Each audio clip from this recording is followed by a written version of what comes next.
ಕಲಬುರಗಿಯಿಂದ ಕೊಂಚ ದೂರ ಸಾಗಿದಾಗ ನಮಗೆ ದೊರಕಿದ್ದು ಚಿತ್ತಾಪುರ ತಾಲೂಕಿನ ದೇವನತೆಗ್ನೂರು ಗ್ರಾಮ.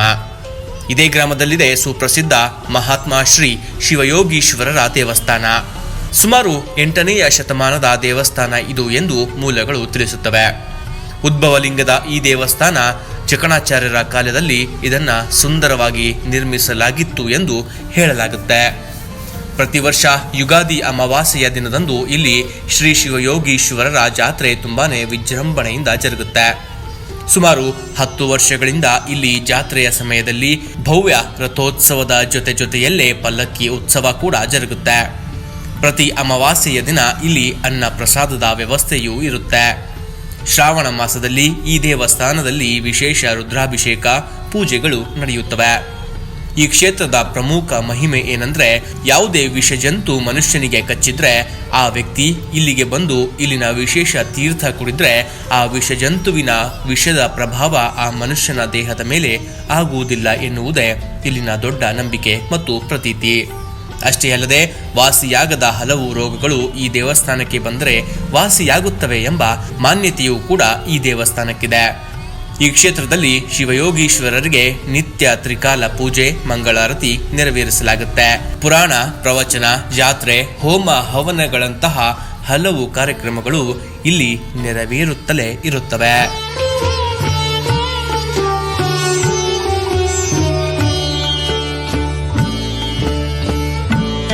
ಮಹಾತ್ಮ ಶ್ರೀ ಶಿವಯೋಗೇಶ್ವರರು ಮಲಯಾಳ ಸೀಮೆಯ ಕಲಾಪುರ ಎಂಬ ಗ್ರಾಮದಲ್ಲಿ ದೇವಮುನಿ ಮತ್ತು ಮಲೋಣಿಯ ದಂಪತಿಗಳಲ್ಲಿ ಜನಿಸಿ ಲೋಕ ಕಲ್ಯಾಣಾರ್ಥವಾಗಿ ಜನಿಸಿ ಬಂದಂಥ ಮಹಾತ್ಮರಾಗಿರ್ತಾರೆ.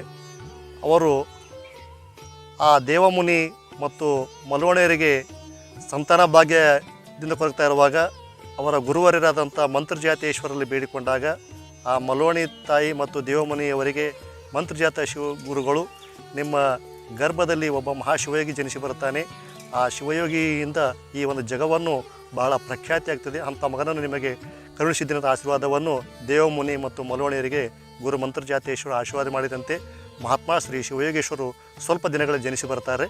ಜನಿಸಿ ಬಂದಾಗ ಮಹಾತ್ಮ ಶ್ರೀ ಶಿವಯೋಗೇಶ್ವರರ ಬಾಲ್ಯಲೀಲೆಗಳೆಂದರೆ, ಅವರು ಬಾಲ್ಯದಲ್ಲಿ 4 ಜನ ಮಿತ್ರರು ಕೂಡಿ ರಾಮಲಿಂಗ, ಪುಂಡಲೀಕ, ಭೋಗಣ್ಣ ಮತ್ತು ಶಿವಜಾತಕ್ಕಂತಕ್ಕಂಥ 4 ಮಂದಿ ಮಿತ್ರರು ಬಾಲ್ಯ ವಯಸ್ಸಿನಲ್ಲಿ ಚಂಡನಾಡ್ತಾ ಇರ್ತಾರೆ. ಆ ಚಂಡನಾಡುವ ಸಮಯದಲ್ಲಿ ಆ ಶಿವಯೋಗೇಶ್ವರ ಶಿವಜಾತ, ಪುಂಡಲೀಕ, ರಾಮಲಿಂಗ, ಭೋಗಣ್ಣ ಇವರು 4 ಜನ ಕೂಡಿ ಚಂಡನಾಡುವಾಗ ಆ ಚೆಂಡು ಹೋಗಿ ಒಂದು ಬಾವಿಯಲ್ಲಿ ಬೀಳುತ್ತದೆ. ಆ ಬಾವಿಯಲ್ಲಿ ಬಿದ್ದ ಸಮಯದಲ್ಲಿ ಪುಂಡಲೀಕ ಅಂತಕ್ಕಂಥ ಹುಡುಗ ಆ ಬಾವಿಯೊಳಗೆ ಬಿದ್ದಂಥ ಚೆಂಡನ್ನು ತರಲಿಕ್ಕೆ ಹೋದಾಗ ಕಾಲು ಜಾರಿ ಬಾವಿಯೊಳಗೆ ಆ ಚೆಂಡನ್ನು ಬೀಳುತ್ತದೆ. ಆ ಚೆಂಡನ್ನು ತರಲಿಕ್ಕೆ ಹೋದಾಗ ಕಾಲು ಜಾರಿ ಆ ಪುಂಡಲೀಕ ಬಾವಿ ಬಿದ್ದಾಗ ಆ ಪುಂಡಲೀಕನ ಬಾವಿ ಬಿದ್ದ ವಿಷಯವನ್ನು ತಿಳಿದು ಇರ್ತಕ್ಕಂಥ ಇನ್ನೂ ಇರುವ ಮಿತ್ರರಾದಂಥ ರಾಮಲಿಂಗ ಮತ್ತು ಭೋಗಣ್ಣ ಅಂತಕ್ಕಂಥ ಮಿತ್ರ ಏನು ಮಾಡ್ತಾರೆ, ಓಡೋಡಿ ಆ ಭೋಗಣ್ಣ ಪುಂಡಲೀಕನ ತಾಯಿ ಮನೆಗೆ ಹೋಗಿ ಹೇಳ್ತಾರೆ, ನಿಮ್ಮ ಮಗನಿಗೆ ಕಾಲು ಜಾರಿ ಬಾವಿಯಲ್ಲಿ ಬೀಳಬೇಕಾದರೆ ಶಿವಜಾತ ಶಿವಯೋಗೀಶ್ವರನೇ ಬಾವಿಯಲ್ಲಿ ನೂಕಿದ್ದಾನೆ, ಅದಕ್ಕಾಗಿ ನಿಮ್ಮ ಮಗನನ್ನು ಬಾವಿಯಲ್ಲಿ ಬಿದ್ದಾನಂತಕ್ಕಂದಾಗ ಆ ಭೋಗಣ್ಣನ ತಾಯಿ ನಿಂಗಮ್ಮ ಅಂತಕ್ಕಂಥ ಮಹಿಳೆ ಅವಳು ಬಂದು ಆ ಶಿವಜೇಶ್ವರನ ಮೇಲೆ ನೀನು ನನ್ನ ಮಗನಿಗೆ ಬಾವಿಯಲ್ಲಿ ನೂಕಿದಿ ಹೆಂಗ ಶಿಟ್ಟು ಮಾಡ್ತಾ ಇದ್ದಾಳೆ. ಆ ಸಮಯದಲ್ಲಿ ಶಿವಯೋಗೀಶ್ವರರು ತಟಸ್ಥನಾಗಿ ಮೌನವಾಗಿ ಶಿವನ ಧ್ಯಾನದಲ್ಲಿ ತಲ್ಲೀನಾಗಿರುತ್ತಾರೆ. ಆವಾಗ ಆ ಗ್ರಾಮದಲ್ಲಿ ಬಿಲ್ಲಂಗಿರಿ ರಾಜ ರಾಜನು ಆ ಒಂದು ಪಟ್ಟಣವನ್ನು ಆಳ್ತಾ ಇರ್ತಾನೆ. ಆವಾಗ ಆ ಪುಂಡಲೀಕನ ತಾಯಿ ಹೇಳ್ತಾಳೆ, ನೋಡಪ್ಪ ಶಿವಜಾತ ಸತ್ಯವಾಗಿ ಹೇಳು, ಇಲ್ಲದೆ ಹೋದರೆ ನಿನ್ನನ್ನು ಈ ಗ್ರಾಮವನ್ನು ಆಳ್ತಕ್ಕಂಥ ರಾಜನಾದ ಬಿಲ್ಲಂಗಿರಿ ರಾಜನ ಹತ್ತಿರ ಕರೆದುಕೊಂಡು ಹೋಗಿ ನಾನು ನ್ಯಾಯವನ್ನು ಹಾಕಿಸ್ತೇನೆ ಅಂತಕ್ಕಂಥ ಹೇಳಿದಾಗ ಆ ಶಿವಯೋಗೇಶ್ವರರು ಯಾವುದೇ ಪ್ರತ್ಯುತ್ತರವನ್ನು ಕೊಡದೆ ಆ ಶವವನ್ನು ಎತ್ತಿಕೊಂಡು ಆ ಶಿವಯೋಗೇಶ್ವರ ಕರ್ಕೊಂಡು ಆ ರಾಜನ ದರ್ಬಾರಕ್ಕೆ ಹೋದಾಗ ಆ ರಾಜನ ಆಸ್ಥಾನದಲ್ಲಿ ಆ ಶವವನ್ನು ಮಲಗಿಸಿ ಆ ಶಿವಜಾತನಿಗೆ ಆ ರಾಜನ ಕೇಳ್ತಾ ಇರ್ತಾನೆ, ಏನಪ್ಪ ಶಿವಜಾತ ಇವನನ್ನು ಬಾವಿಯಲ್ಲಿ ನೂಕಿದ್ದಂಥ ಸತ್ಯವಾದ ಮಾತುಗಳನ್ನು ಹೇಳಿಲ್ಲವಾದರೆ ನೀನು ಗಲ್ಲು ಶಿಕ್ಷೆಗೆ ಗುರಿಯಾಗಬೇಕಂತಂದಾಗ ಆವಾಗ ಆ ಶಿವಯೋಗಿ ಹೇಳ್ತಾರೆ ಆ ರಾಜನಿಗೆ, ನಾನು ಏನು ಹೇಳಲು ಬಯಸುವುದಿಲ್ಲ ಪ್ರಭು, ಆ ಸ್ಮರಣ ಹೊಂದಿದಂಥ ಆ ಶಿಶುವಿನ ಬಾಯಿಂದಲೇ ನೀವು ತಿಳಿದುಕೊಳ್ಳಬಹುದು ಅಂದಾಗ ಆವಾಗ ಸತ್ತಂಥ ಶಿಶು ಹೇಗೆ ಮಾತಾಡುತ್ತದೆ ಅಂತ ಗದರಿಸುತ್ತಾನೆ ಆ ರಾಜ. ಆವಾಗ ಪುನಃ ಶಿವಜಾತನ ಹೇಳ್ತಾನೆ, ಇಲ್ಲ ನೀವು ಕೇಳಿ ನೋಡಿ, ವಿಚಾರಿಸಿ ನೋಡಿ ಆ ಮಗು ಅಂತಂದಾಗ ಆ ಮಗು ಮಹಾತ್ಮ ಶ್ರೀ ಶಿವಯೋಗೇಶ್ವರ ಒಂದು ದಿವ್ಯ ವಾಣಿಯಿಂದ ಪವಾಳ ರೂಪದಲ್ಲಿ ಕಣ್ಣು ತೆರೆದು ಎಚ್ಚರವಾದಂತೆ ಕನಸಿನಿದ್ದಂತೆ ಎದ್ದು ನನ್ನನ್ನು ಯಾರೂ ನೂಕಿಲ್ಲ, ನಾನು ಕಾಲು ಜಾರಿ ಚೆಂಡು ತರಲಿಕ್ಕೆ ಹೋದಾಗ ನನ್ನನ್ನು ನಾನೇ ಬಾಯೊಳಗೆ ಬಿದ್ದಂತ ಹೇಳಿದಾಗ ಆ ನೆರೆದಂಥ ದೈವಲು ಮಹಾತ್ಮ ಶ್ರೀ ಶಿವಯೋಗೇಶ್ವರ ಜೈ ಜೈಕಾರವನ್ನು ಕೂಗುತ್ತಾ ಮಹಾತ್ಮ ಶ್ರೀ ಶಿವಯೋಗೇಶ್ವರ ದಿವ್ಯ ಪಾದಕ್ಕೆ ತಾವೆಲ್ಲರೂ ಸಾಷ್ಟಾಂಗ ನಮಸ್ಕಾರ ಹಾಕುತ್ತಿರುವಾಗ ಮಹಾತ್ಮ ಶ್ರೀ ಶಿವಯೋಗೇಶ್ವರ ಹೇಳುತ್ತಾರೆ, ನನಗೇನು ಅಪವಾದ ಮಾಡಿಸಿದ್ದು ನನಗೇನು ಸಿಟ್ಟಿಲ್ಲ, ನಿಮಗೆ ಏನು ವರ ಬೇಕು ಕೇಳಂದಾಗ ರಾಜನಿಗೆ ಆ ಬಹು ದಿನಗಳಿಂದ ಕ್ಷಯರೋಗದಿಂದ ಬಳಲ್ತಾ ಇರ್ತಾನೆ ಮತ್ತು ಸಂತಾನ ಭಾಗ್ಯವಿಲ್ಲದೆ ಅವನು ಬಳಲ್ತಾ ಇರ್ತಾನೆ. ಆ ಸಮಯದಲ್ಲಿ ಆ ರಾಜನಿಗೆ ಅವನ ಕ್ಷಯ ರೋಗವನ್ನು ಕಳೆದು ಅವನಿಗೆ ಸಂತಾನ ಭಾಗ್ಯವನ್ನು ಕರುಣಿಸಿ ಮಹಾತ್ಮ ಶ್ರೀ ಶಿವಯೋಗೇಶ್ವರರು ಈ ಒಂದು ಲೋಕದಲ್ಲಿ ಸತ್ಯಕ್ಕೆ ಸುಳ್ಳು ಅಂತಾರೆ, ಸುಳ್ಳಿಗೆ ಸತ್ಯ ಅಂತಕ್ಕಂಥ ಲೋಕದಲ್ಲಿರುವುದೇ ಬೇಡ, ನನ್ನ ಗುರುವರರಾದಂಥ ಗುರು ಮಂತ್ರಜಾತರನ್ನು ಹುಡುಕಾಡ್ಕೊಂಡು ನಾನು ಹೋಗಬೇಕಂತ ತಿಳ್ಕೊಂಡು ಅಡವಿಯಲ್ಲಿ ಹುಡುಕ ತಮ್ಮ ಗುರುವರೇ ಆದಂಥ ಮಂತ್ರಜಾತೇಶ್ವರರ ಒಂದು ಗುರುವಿನ ಹತ್ತಿರ ಹೋಗಿ ಅವರನ್ನು ಕೇಳಿಕೊಳ್ತಾರೆ, ಗುರುವೇ ನಾನು ನಿಮ್ಮ ಸೇವೆಯನ್ನು ಮಾಡಲಿಕ್ಕೆ ಬಂದಿದ್ದೇನೆ, ನಿಮ್ಮ ಸೇವೆಗೆ ನನ್ನನ್ನು ಇರಿಸಿಕೊಳ್ಳಬೇಕಂತಂದಾಗ ಗುರು ಮಂತ್ರಜಾತೇಶ್ವರ ಹೇಳ್ತಾರೆ, ಮಗು ನೀನು ಇನ್ನೂ ಚಿಕ್ಕವನು, ನಿನಗೆ ಇಲ್ಲಿ ಊಟಕ್ಕೆ ವ್ಯವಸ್ಥೆ ಇಲ್ಲ, ಮಲಗಲಿಕ್ಕೆ ವ್ಯವಸ್ಥೆ ಇಲ್ಲ, ನೀನು ಇಲ್ಲಿ ಯಾವ ರೀತಿ ನೀನು ಇದು ನಿಭಾಯಿಸಲಿಕ್ಕೆ ಸಾಧ್ಯವಿಲ್ಲಪ್ಪ, ಬೇಡ ಮಗು ನೀನು ಹೋಗುವಂಥ ಶಿಷ್ಯನಿಗೆ ಶಿವಜಾತನಿಗೆ ಗುರುಗಳು ಹೇಳಿದಾಗ, ಇಲ್ಲ ಗುರುಗಳೇ ನಾನು ತಪ್ಪಲು ಇರಲಿ ನೀರೇ ಇರಲಿ ಕುಡಿದು ನೀವು ಜೀವಿಸುತ್ತಾ ನಿಮ್ಮ ಸೇವೆಯನ್ನು ಮಾಡಲು ನಾನು ಇಲ್ಲಿ ಇರ್ತೇನೆ ಅಂತಕ್ಕ ಗುರುವಿಗೆ ವಿನಂತಿ ಮಾಡಿಕೊಂಡಾಗ ಆ ಗುರುಗಳು ಆ ಶಿವಯೋಗೀಶ್ವರರ ಮಾತಿಗೆ ಒಪ್ಪಿ ಅವರ ಶಿಷ್ಯನಾಗಿ ಅಲ್ಲಿ ನೇಮಕ ಮಾಡಿಕೊಂಡು ಶಿವಯೋಗೇಶ್ವರ ಬಹುದಿನಗಳ ಕಾಲ ಆ ಶಿವಯೋಗೇಶ್ವರ ಸೇವೆಯನ್ನು ಗೈತಾ ಇರ್ತಾರೆ, ಗುರು ಮಂತ್ರಜಾತೇಶ್ವರ ಸೇವೆಯನ್ನು ಗೈತಾ ಇರ್ತಾರೆ.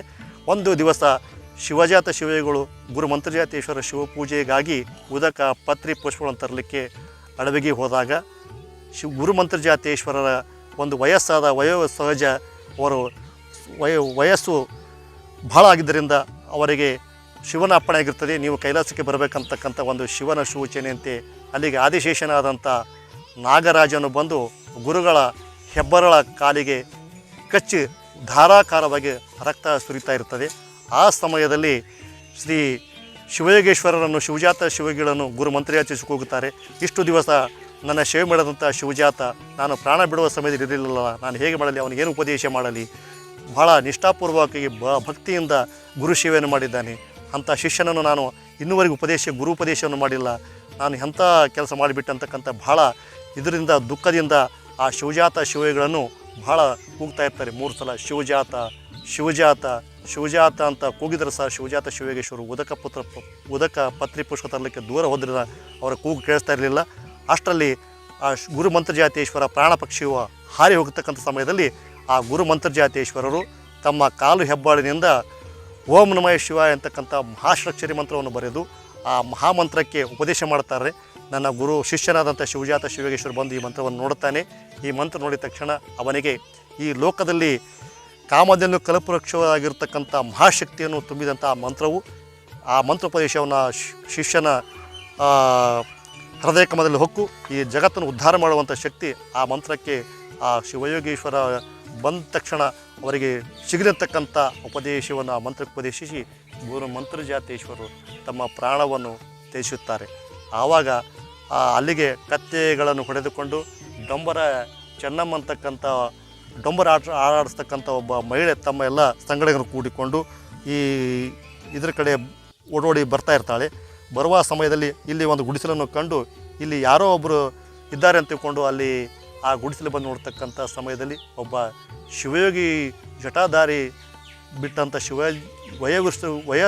ವಯಸ್ಸಾದಂಥ ಶಿವಗಳನ್ನು ಕಂಡು ಸಾಷ್ಟಾಂಗ ನಮಸ್ಕಾರವನ್ನು ಮಾಡಿ ನೋಡ್ತಾ ಹಿರಿಯರೇ ಶಿವ ಶಿವ ಇವರ ಪ್ರಾಣ ಪಕ್ಷಿ ಹಾರಿ ಹೋಗಿದ್ದಿಲ್ಲ ಅಂತಕ್ಕಂಥ ವಿಚಾರ ಮಾಡಿ ಕೊನೆಗೆ ಅವಳು ಸಹ ಅಂತಾಳೆ ಇಲ್ಲಿ ಏನೋ ನೋಡ್ಬೇಕಂತ ಹೇಳಿದಾಗ ಆ ಕೆಳಗೆ ನೋಡಿದಂಥ ಒಂದು ಮಹಾಮಂತ್ರವನ್ನು ಅವಳ ಕಣ್ಣಿಗೆ ಕಾಣಿಸುತ್ತದೆ.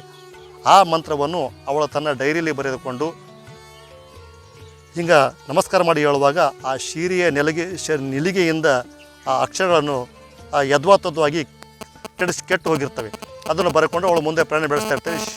ಅಷ್ಟರಲ್ಲಿ ಆ ಶಿವಯೋಗೀಶ್ವರರು ಉದಕ ಮತ್ತು ಪತ್ರಿ ಪುಷ್ಪಗಳನ್ನು ತೆಗೆದುಕೊಂಡು ಅಲ್ಲಿಗೆ ಗುರು ಸಾನ್ನಿಧ್ಯಕ್ಕೆ ಬಂದಾಗ ಗುರುಗಳನ್ನು ದೇಹ ಬಿಟ್ಟಿದ್ದ ನೋಡಿ ಒಂದೇ ಸಮಾನವಾಗಿ ದುಃಖಚುತ್ತ ಶಿವಜಾತ ಶಿವಯೋಗೇಶ್ವರ ಬಹಳ ದುಃಖ ಪಡುತ್ತಾ ಹೇಳ್ತಾ ಇದ್ದೆ, ನಾನು ಗುರುಗಳಿಗೆ ಅಂತ ಇದು ಮಾಡಿ ಗುರು ನಿಂದೆ ದ್ರೋಹಿ ಮಾಡಿದೆ, ನಾನು ಗುರುಗಳು ಪ್ರಾಣವನ್ನು ಬಿಡುವಾಗ ನಾನು ಅವರಿಗೆ ಒಂದು ಗುಟುಕು ನೀರು ಸಹ ಹಾಕ್ತಕ್ಕಂಥ ಪಾಪಿಷ್ಟಿ ನಾನು ನನ್ನ ನರಕಕ್ಕೆ ಒಂದು ಗುರಿಯಾದಂತಕ್ಕಂಥ ಮಾತನ್ನು ವ್ಯಕ್ತಪಡಿಸುವಾಗ ಅವಾಗ ಆಕಾಶವಾಣಿ ಆಗುತ್ತದೆ. ಆಕಾಶವಾಣಿಯಲ್ಲಿ ನೀನು ಏನು ಹೆದರಬೇಡ ಮಗು, ನಿನಗೆ ಇಲ್ಲಿ ಮಹಾಮಂತ್ರವನ್ನು ಬರೆಯಿಟ್ಟಿರ್ತೇನೆ.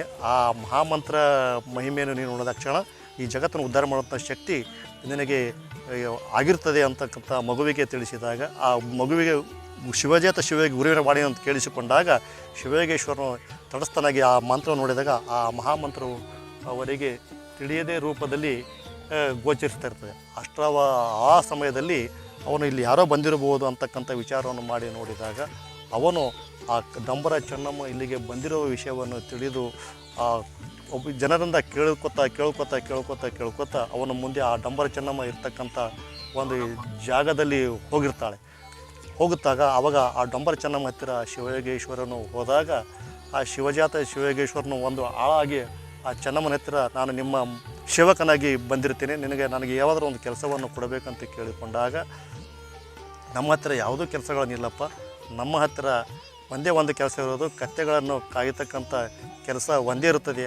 ಆ ಒಂದು ಕೆಲಸವನ್ನು ಬಿಟ್ಟು ಮತ್ತೇನು ನಮ್ಮಲ್ಲಿ ಕೆಲಸ ಇಲ್ಲ ಅಂದಾಗ ಆ ಶಿವಜಾತನು ಅದಕ್ಕೆ ಆಗಲಿ ತಾಯಿ, ನನಗೆ ಸಿಕ್ಕ ಕೆಲಸವನ್ನು ನಾನು ಮಾಡುತ್ತೆ ಅಂತಕ್ಕಂಥ ನಿಷ್ಠಾಪೂರ್ವಕವಾಗಿ ದಿನಾಲು ಬೆಳಗ್ಗೆ ಎದ್ದು ಕತ್ತೆಗಳನ್ನು ಹೊಡೆದುಕೊಂಡು ಹೋಗಿ ಕತ್ತೆಗಳನ್ನು ಮೈಸಿಕೊಂಡು ಬರೋದು, ಆ ಕತ್ತೆಗಳನ್ನು ತನ್ನ ಕೊಟ್ಟಿಗೆಯಲ್ಲಿ ಕಟ್ಟುವುದು, ಅವಳಿಗೆ ಶಿವಜಾತನಿಗೆ ಕಟ್ಟಿಕೊಟ್ಟಂಥ ಬುತ್ತಿಯನ್ನು ಪಶು ಪಕ್ಷಿಗಳನ್ನು ತಿನ್ನಿಸಿ ಅವರು ಲಿಂಗ ಪೂಜೆಯಲ್ಲಿ ತಣ್ಣೀರಾಗಿರ್ತಾರೆ.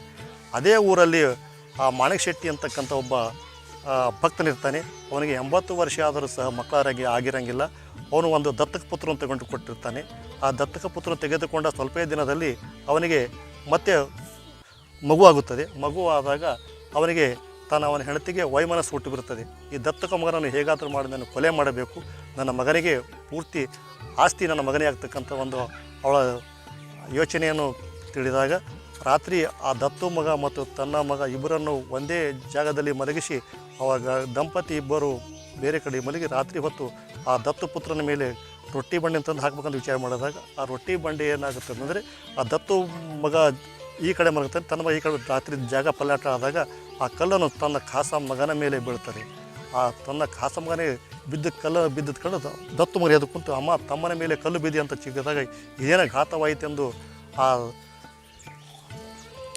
ಮಾಣಿಕ್ ಶೆಟ್ಟಿ ಹೆಂಡತಿ ವಿಚಿತ್ರವಾಗಿ ಕೂಗಾಡಿಕೊಂಡಾಗ ಬಹಳ ದುಃಖ ಪಡುತ್ತಾ ಇರುವಾಗ ಆ ಸಮಯದಲ್ಲಿ ಶಿವಜಾತನು ಆ ಒಂದು ಮಾಣಿಕ್ ಶೆಟ್ಟಿಯ ಮನೆಗೆ ಜಂಗಮ ರೂಪನಾಗಿ ಹೋಗಿ, ನಿನಗೇನು ಹೆದರಬೇಡ, ಈ ಗ್ರಾಮದಲ್ಲಿರ್ತಕ್ಕಂಥ ಯಾವುದೇ ಒಂದು ಮನುಷ್ಯರಿಗೂ ಸಹ ಬಿಡದ ಹಾಗೆ ಜಂಗಮರನ್ನು ಗಣರಾಧನೆ ಮಾಡಿಸಬೇಕು ಅಂತ ಹೇಳಿದಾಗ ಇಡೀ ಆ ಗ್ರಾಮದಲ್ಲಿರ್ತಕ್ಕಂಥ ಜಂಗಮರನ್ನು ತೃಪ್ತಿಪಡಿಸ್ತಕ್ಕಂಥ ವ್ಯವಸ್ಥೆ ಮಾಡಬೇಕಂದಾಗ ಆ ಮಾಣಿಕ್ ಶೆಟ್ಟಿ ಹೆಂಡತಿ ಇಬ್ಬರು ಒಪ್ಪಿಕೊಂಡಾಗ ಎಲ್ಲರೂ ಊಟ ಮಾಡಿದ ಮೇಲೆ ಲಾಸ್ಟ್ ಕೊನೆಯದಾಗಿ ಆ ಶಿವಯೋಗೀಶ್ವರ ಒಂದು ಚೆನ್ನಮ್ಮನ ಆಳಾಗಿರ್ತಕ್ಕಂಥ ಅವರೊಬ್ಬರೇ ಊಟ ಮಾಡೋದು ಪ್ರಸಾದ ತೆಗೆದು ಉಳಿದಿರ್ತದೆ. ಆವಾಗ ಅವಳು ಕರೆದುಕೊಂಡು ಬರೋಕ್ಕಂತ ಕೇಳಿಸಿದಾಗ ಆ ಶಿವಯೋಗೀಶ್ವರ ಕರೆದುಕೊಂಡು ಬಂದಾಗ ಆ ಚೆನ್ನಮ್ಮನಲ್ಲಿ ಆ ಕತ್ತೆಗಳನ್ನು ಕಾಯ್ತಕ್ಕಂಥ ಮಹಿಳೆಯನ್ನು ಶಿವಯೋಗೇಶ್ವರ ಕರೆದುಕೊಂಡು ಆ ಚೆನ್ನಮ್ಮನಿಂದ ಕರೆದುಕೊಂಡು ಆ ಶಿವಯೋಗೀಶ್ವರರನ್ನು ಅಲ್ಲಿ ಪೂಜೆ ಕರೆದುಕೊಂಡು ಹೋದಾಗ ಆ ಶೆಟ್ಟಿಯ ಮನೆಯಲ್ಲಿ ಆ ಶವವಾಗಿದ್ದಂಥ ಒಂದು ಆ ಶಿಶುವಿನ ಕೋಣೆಗೆ ಅವರು ಶಿವಯೋಗೇಶ್ವರ ಸ್ನಾನವನ್ನು ಮಾಡಿ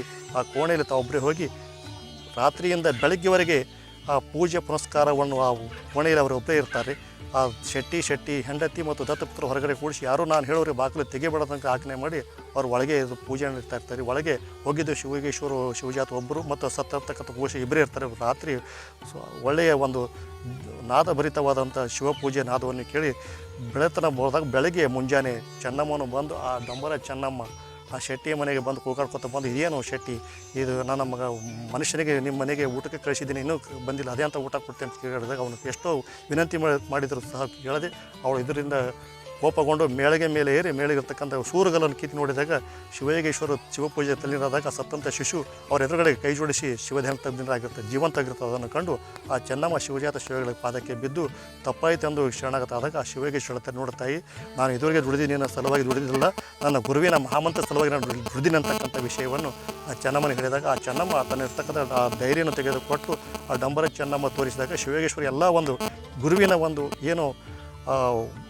ಆಶೀರ್ವಾದ ಇತ್ತು, ಆ ಆಶೀರ್ವಾದ ಸಂಪೂರ್ಣವಾಗಿ ಮಹಾತ್ಮ ಶ್ರೀ ಶಿವಯೋಗೇಶ್ವರಿ ಅವತ್ತು ಮುಟ್ಟುತ್ತದೆ. ಆವಾಗ ಆ ಶಿವಯೋಗೇಶ್ವರ ಭಕ್ತರು ಉದ್ಧರಿಸುತ್ತಾ ಈ ಭಕ್ತರನ್ನು ಬೇಡಿದ ವರಗಳನ್ನು ಕೊಡುತ್ತಾ, ಮಕ್ಕಳನ್ನು ಕೊಡುತ್ತಾ, ಕಣ್ಣು ಕೊಡುತ್ತಾ, ಯಾರೇ ಭಕ್ತರು ತಮ್ಮ ಇಷ್ಟಾರ್ಥಗಳನ್ನು ಪೂರೈಸಿಕೊಂಡು ಹೋಗ್ತಕ್ಕಂಥ ಭಕ್ತರಿಗೆ ಅವರ ಆಶೀರ್ವಾದ ಮಾಡ್ತಾ ಇರ್ತಾರೆ. ಅದನಂತರ ಅವರ ಶಿವಯೋಗೇಶ್ವರ ಯುಗಾದಿ ಅಮಾವಾಸ್ಯೆ ದಿವಸ ಭಕ್ತರೆಲ್ಲ ಕರೆಸಿ, ನನಗೂ ವಯಸ್ಸಾಗಿದೆ, ನಾನು ಶಿವನಲ್ಲಿ ಲೀನ ಆಗಬೇಕಂತ ವಿಷಯ ತಿಳಿಸಿ ನಾವು ಪ್ರತಿ ವರ್ಷ ಯುಗಾದಿ ಅಮಾವಾಸ್ಯೆಗೊಮ್ಮೆ ನನ್ನ ಗುರುಗಳಾದಂಥ ಮಂತ್ರಜಾತೇಶ್ವರರಿಗೆ ದರ್ಶನ ಮಾಡಿಸಿಕೊಂಡು ಬರೆದು ದೇವಂತೆಗನೂರಿನಿಂದ 3 ಕಿಲೋಮೀಟರ್ದ ಗುರುಗಳ ಮಂತ್ರಿಯಾಚೆ ಗುರುಗಳ ಗುಡಿ ಇರುತ್ತೆ. ಆ ಗುಡಿ ಪ್ರತಿ ವರ್ಷ ಯುಗಾದಿ ಅಮಾವಾಸ್ಯೆ ಜಾತ್ರೆ ಮಾಡಿಸ್ಬೇಕಂತ ಭಕ್ತರನ್ನು ಕೇಳಿಕೊಂಡು ಶಿವಯೋಗೇಶ್ವರ ಸ್ವಯಂಭೂಲಿಂಗವಾಗಿ ಇಲ್ಲಿ ಅವತರಿಸಿರುತ್ತಾ ಇರತಕ್ಕಂಥ ಮಹಾತ್ಮ ಮಹಿಮೆ ಶಿವಯೋಗೇಶ್ವರ ಮಹಿಮೆ ಈ ರೀತಿಯಾಗಿರ್ತಾರೆ.